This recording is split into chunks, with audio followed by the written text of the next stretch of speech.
No, not good. You just, a lot of emotions, just trying to, get a win. And, I want these young men to taste that victory. And I think that's, probably when you walk off the field that, of anyone, it's those guys in that locker room. And, we're going to continue to work, continue to fight, and continue to get better. But I really want to taste that victory.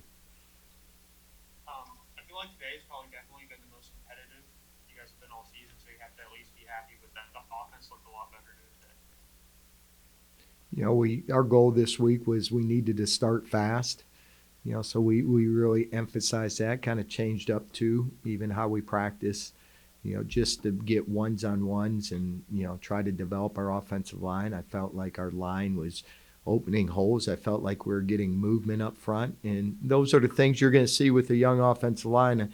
I always thought week 1 to week 2, you make your greatest improvement, but I saw up front, we made huge strides from week 2 to week 3. And we got to continue to do that and continue to get a push. Uh, I believe we have playmakers on the offense side of the ball. I know many people may not know because they may not know their names, but I know we got some boys over on that side of the ball that you're going to call their name out, and they're going to be able to make the plays in the future. Coach, you feel like offensively and really just as a team, you guys were able to kind of start to find an identity, in this game? That was another thing, that we discussed it Monday as a staff. We discussed probably even before we got with our kids after the Northern Iowa that we got to come out of this week knowing who we are. Who are we? Are we an inside zone team? Are we an outside zone team? Are we a power team? So I felt like walking off that field today, we can run. I thought our offensive line was able to block inside zone, and we can build upon that. I think we can do other things, but you got to at least have a base that you can build off. So we went to work this week to make sure that we got to Saturday, we're going to be able to get a, try to get a push there on a few of those plays. After today's performance, is it safe to say Wade and McLaughlin are the guys? I wouldn't say they had a great games. I think they did exactly what we needed and start fast.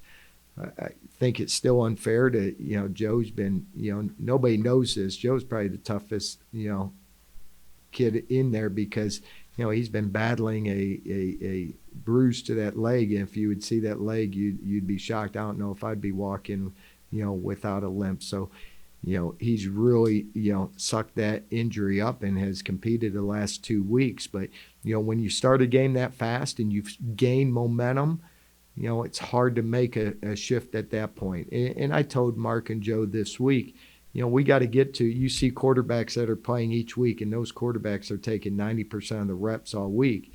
So it's hard and unfair because those two have split 50-50.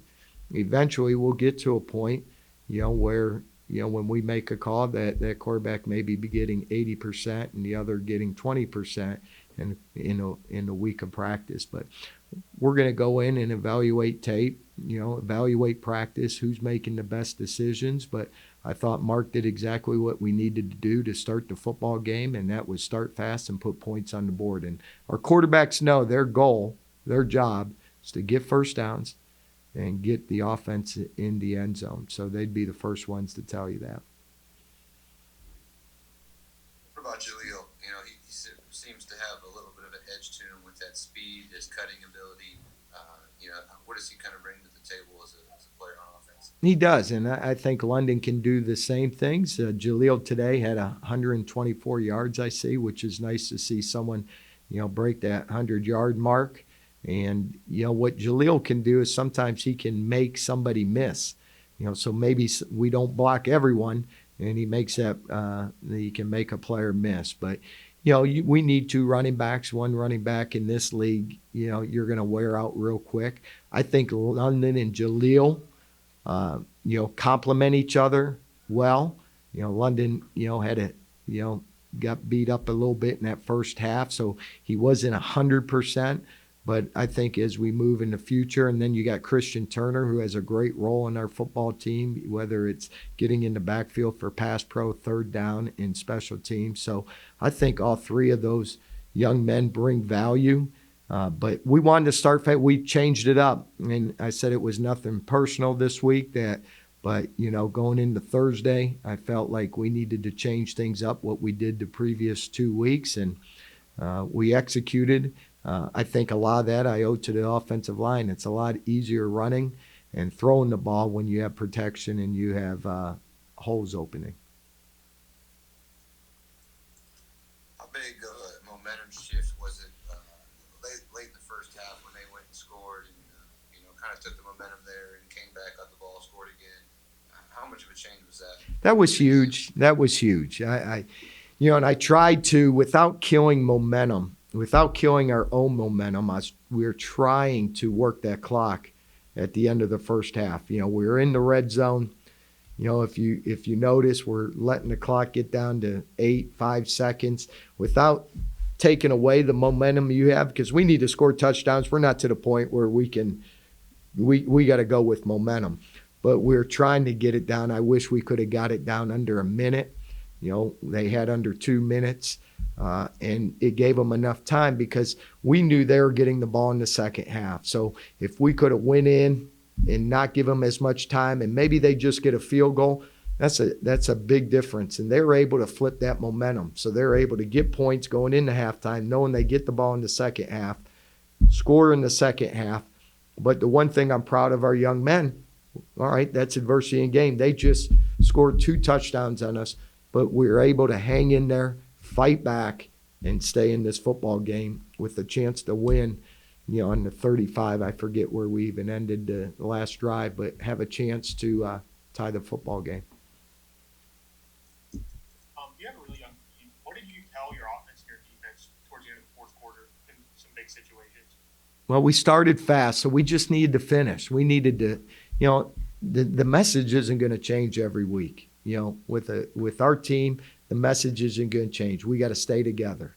We got to overcome adversity. We got to believe. We talked this week just about blind faith, and trusting a process.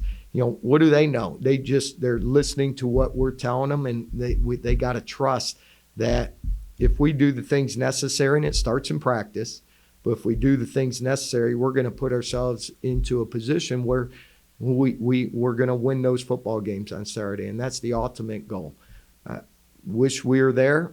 Wish we were singing the fight song in that locker room today.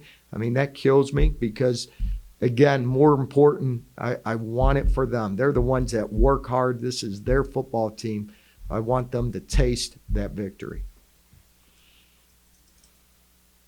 What about, one of the things that kind of jumped out to me a little bit with some of the drops? I felt like if there were a couple catches here and there, could have changed things on a few drives. It was hard to tell, honestly, if it was a drop or if everything was getting hand up situation. But, did that stunt the offense a little bit? You always want to execute. You always want to catch football. But the one thing I was excited to have back is having some of our receivers, having 81 actually practice for the first time for a full week without having a yellow jersey. It was great. C.J. Charleston, you haven't seen him for 2 weeks. So it's not like he played a lot of football in the past. So for him to come out without practicing for 14 days, be able to prepare for his, truly his first start as a college football player, guess what? I have all the faith. C.J. Charleston is going to be a great player. Did he make a drop? He made a drop, but that was a tough catch going down to the ground, but that didn't hamper us. There's so many plays in a football game.